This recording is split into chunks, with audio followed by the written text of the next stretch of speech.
Sementara itu, 1 dari 5 penumpang travel yang terseret banjir bandang di Kabupaten Ogan Komering Ulu hingga kini masih dilakukan pencarian. Sementara itu, 4 korban yang telah ditemukan kondisinya meninggal dunia.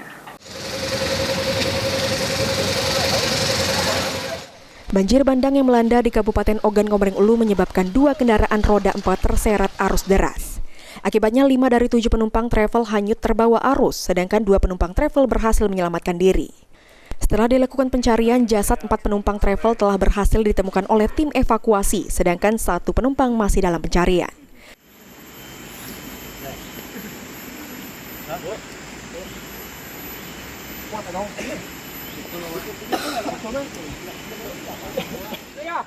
Sedangkan bangkai mobil ditemukan sejauh 2 km dari lokasi kejadian.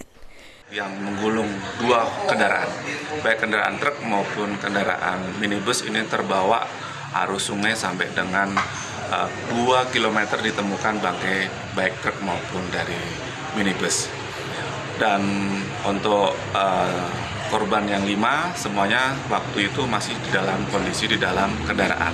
Tapi setelah kami temukan bangkai dari kendaraan minibus, semuanya tidak ada terdapat jenayah di dalam, tapi semuanya sudah kami temukan bervariasi. Ada yang jarak kurang lebih hanya 300 meter dari titik hanyut sampai yang terjauh dengan jarak 3 km dari titik hanyut.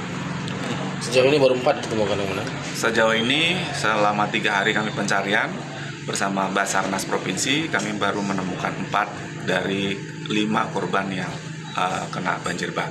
Dan rencana dari Basarnas bersama kami tim gabungan, kami akan melaksanakan kegiatan ini sampai dengan tanggal 30 Mei, terhitung dari tanggal 23. Tim gabungan melakukan proses pencarian 1 korban lagi hingga 30 Mei mendatang sesuai dengan keputusan Basarnas.